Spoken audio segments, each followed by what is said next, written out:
Hit and run मामले का video आपने जरूर देखा होगा कि कैसे एक लग्जरी कार ने बाइक को जबरदस्त टक्कर मार दी थी, जिसमें 2 लोगों की जान चली गई थी। लेकिन अब आरोपी की सजा के बारे में आप सुनेंगे तो आपको भी अजीब लगेगा कि भला ये कौन सा मजाक चल रहा है। किसी की जान चली गई और आरोपी की सजा मात्र 300 शब्दों का एक निबंध। जी हाँ, ऐसी ही कुछ सजा पुणे हिट एंड रन मामले के आरोपी को दी गई है। किशोर न्याय बोर्ड ने रविवार 19 मई को पुणे में एक घातक कार दुर्घटना में शामिल नाबालिग आरोपी को जमानत दे दी है। 17 वर्षीय वेदांत को घटना के 14 घंटे के अंदर जमानत मिल गई।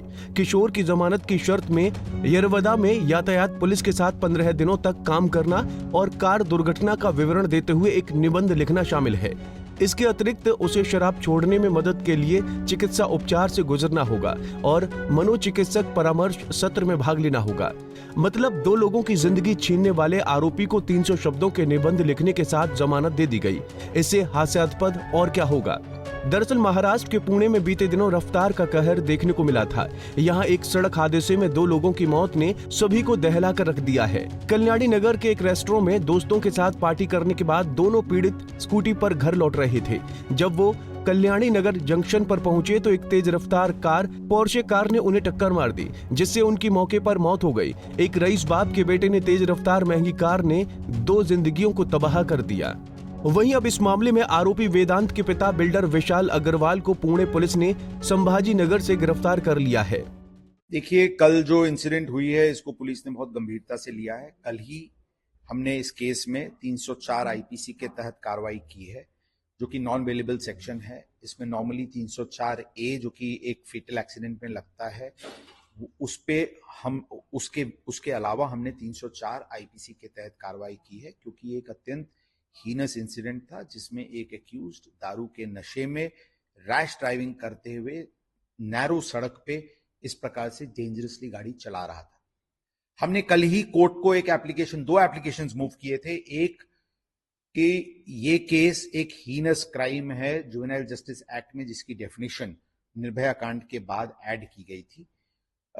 ये एक हीनस क्राइम है और इसमें सेक्शन 15 के अंतर्गत इस आरोपी के विरुद्ध एज एन एडल्ट ट्राई करने का जो प्रावधान है उसके तहत हमको परमिशन दी जाए।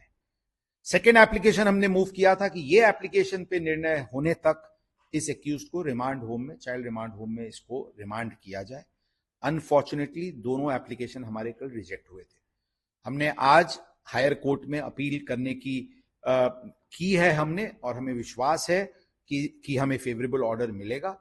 कहने का मतलब यह है कि जो जुवेनाइल जस्टिस एक्ट में ये जो सेक्शन 2 और सेक्शन 15 का प्रावधान है, इसको यूज करने के लिए हम पूरे पॉसिबल लीगल रेमेडीज को एक्सप्लोर कर रहे हैं और उसको हम यूज करेंगे।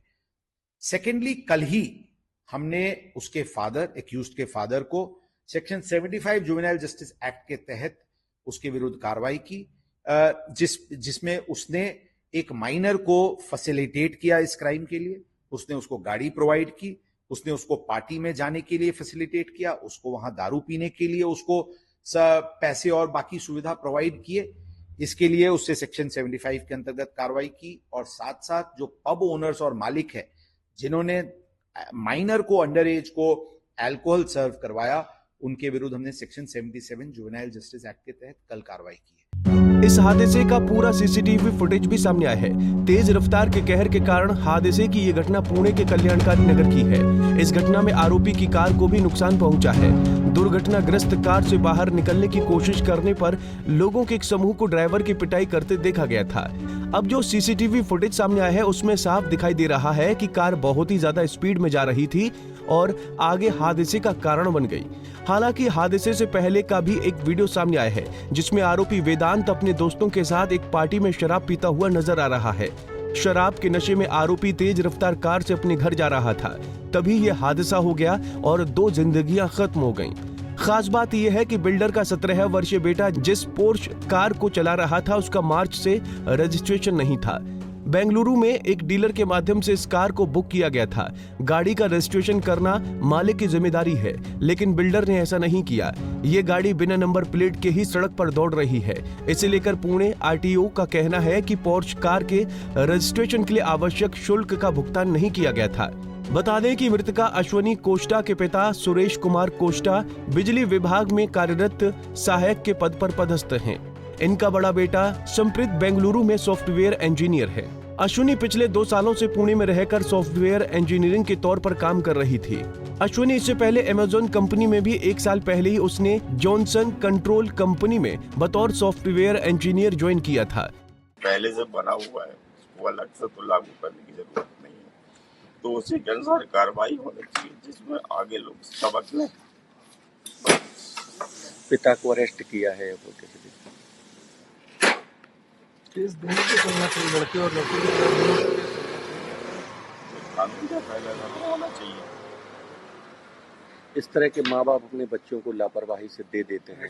ऐसे माता पिता के लिए अगर आप कुछ कहना चाहें तो जिस तरह से तो गलत तो है ही। हमारे बच्चे जब तक बालिग नहीं हुए हमने उनको गाड़ियां नहीं दी हैं, हम भी दे सकते थे।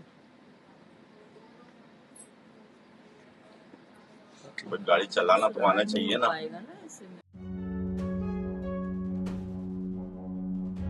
Bureau report, Punjab Kesari TV.